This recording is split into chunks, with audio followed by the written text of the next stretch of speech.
SV Rangarao గారు. ఆయన చనిపోయి 50 ఏళ్ళు అయినా సరే, ఇప్పటికీ ఆయన గురించి చెప్పుకుంటున్నామంటే అందుకు కారణం ఆయన చేసిన సినిమాలు, ఆయన వేసిన పాత్రలే. సినిమాల్లో ఆయన నటించేవారు కాదు, జీవించేవారు. ఇప్పుడు మనం ఈ వీడియోలో ఎస్వి రంగారావు గారి గురించి కొన్ని ఆసక్తికరమైన విషయాలు తెలుసుకుందాం. ఎస్వి రంగారావు అంటే సామర్ల వెంకట రంగారావు, ప్రముఖ సినీ నటుడు, దర్శకుడు, రచయిత. కృష్ణా జిల్లా నూజివీడులో జన్మించిన రంగారావు కొద్ది రోజులు మద్రాసులోను, తర్వాత ఏలూరు, విశాఖపట్నంలో చదువుకున్నారు. చదువుకునే రోజుల నుంచి నాటకాల్లో పాల్గొనేవారు. చదువు పూర్తయిన తర్వాత ఫైర్ ఆఫీసర్గా కొద్ది రోజులు ఉద్యోగం చేశారు. నటనపై పూర్తి స్థాయిలో దృష్టి సారించడం కోసం ఉద్యోగానికి రాజీనామా చేశారు. 1946లో వచ్చిన వరుదిని అనే చిత్రం అతనికి నటుడిగా తొలి చిత్రం. అయితే ఈ చిత్రం ఆశించినంతగా విజయవంతం కాకపోవడంతో మళ్ళీ సినిమా అవకాశాలు రాలేదు. కొద్ది రోజులు జంషెడ్పూర్లోని టాటా సంస్థలో ఉద్యోగం చేశారు. మళ్ళీ సినిమా అవకాశాలు రావడంతో అక్కడి నుండి వచ్చేసి దాదాపు 3 దశాబ్దాల పాటు తెలుగు, తమిళ, కన్నడ, మలయాళ, హిందీ భాషల్లో 300 చిత్రాలకు పైగా నటించారు. రావణుడు, హిరణ్యకశిపుడు, ఘటోత్కచుడు, కంసుడు, కీచకుడు, నరకాసురుడు, మాంత్రికుడు లాంటి ప్రతినాయక పాత్రల్లోనే కాక అనేక సహాయ పాత్రలలో తనదైన ముద్ర వేశారు. పాతాళ భైరవి, మాయాబజార్, నర్తనశాల ఆయన ప్రముఖ పాత్రలు పోషించిన కొన్ని సినిమాలు. నర్తనశాలలో ఆయన నటనకు భారత రాష్ట్రపతి బహుమతే కాక ఇండోనేషియా ఫిలిం ఫెస్టివల్ బహుమతి కూడా అందుకున్నారు. ఎస్వీఆర్ ఒక రకమైన వేదాంతి. అతని ఇంటి లైబ్రరీలో వివేకానందునికి సంబంధించిన పుస్తకాలు ఎన్నో ఉండేవి. తానే స్వయంగా కొన్ని రచనలు కూడా చేశారు. ప్రజాహిత సంస్థలకు లెక్కలేనన్ని విరాళాలు ఇచ్చారు.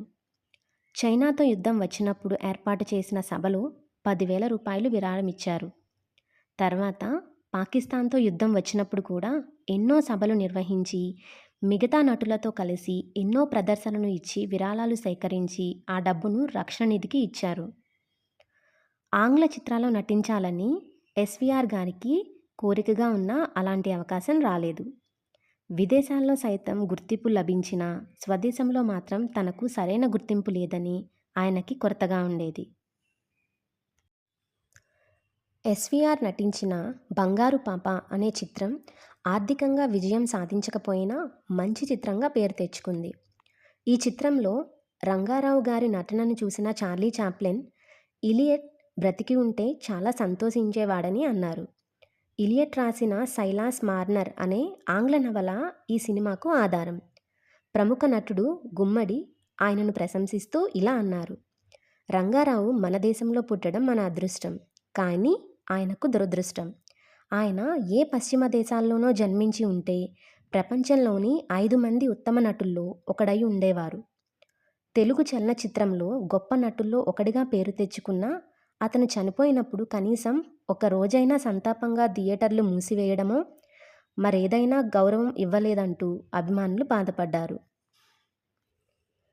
ఎస్వి రంగారావు శత జయంతి ఉత్సవాలు ఉపరాష్ట్రపతి వెంకయ్య నాయుడు అధ్యక్షతన 2018 జూలై 3న హైదరాబాద్లో జరిగాయి.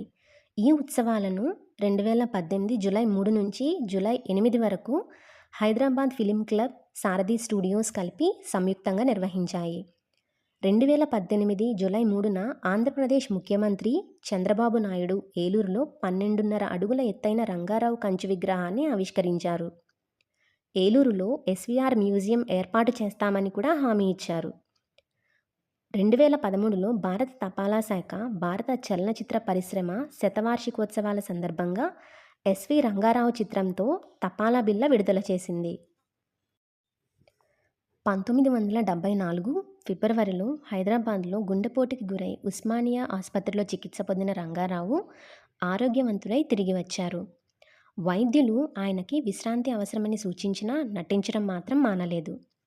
నటుడిగా ఆయన చివరి చిత్రాలు చక్రవాకం, యశోదకృష్ణ. యశోదకృష్ణ సినిమా చిత్రీకరణ తర్వాత బైపాస్ సర్జరీ కోసం అమెరికా వెళ్ళాలనుకున్నారు. కానీ ఈలోపే 1974 జూలై 18వ తేదీన మద్రాసులో మళ్ళీ గుండెపోటు రావటంతో చికిత్సకు అవకాశం లేకుండానే కన్నుమూశారు.